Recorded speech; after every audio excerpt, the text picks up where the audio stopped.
नमस्ते शेतकरी मित्रांनो, आपण आलो आहे माझ्या शेतामध्ये.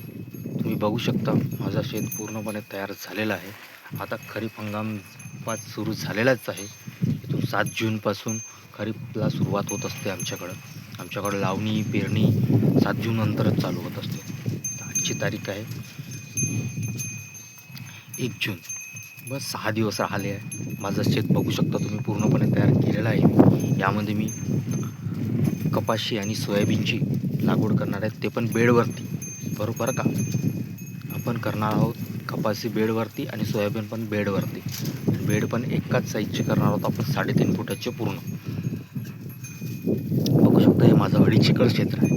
यामध्ये मी 1.5 एकर कपाशी लावणार आहोत आणि 1 एकरमध्ये सोयाबीन लावणार आहोत, ते बी टोकून.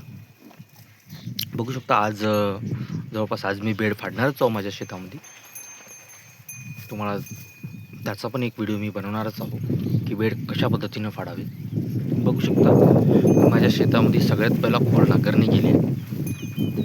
नांगरणीनंतर त्याच्यावरती रोटर केला आहे. रोटरनं काय माझ्या याच्यात कचरा खूप होता.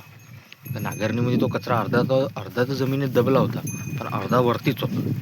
त्यामुळं मी तो कचरा बारीक करण्यासाठी मी रोटर केला आहे त्याच्यावरती. बघू शकता तुम्ही पूर्णतः क्लीन आणि सवान झालेलं आहे माझं शेत.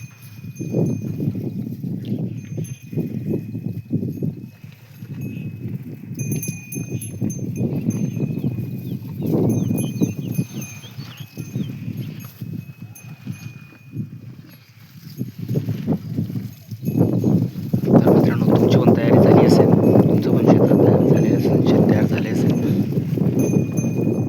कमेंटमध्ये सांगा तुम्ही तुमच्या शेतामध्ये काय काय लावणार आहे आणि कोण्या पद्धतीने लावणार आहे. धन्यवाद. हा व्हिडिओ आवडला असतील तर चॅनलला सबस्क्राईब करा.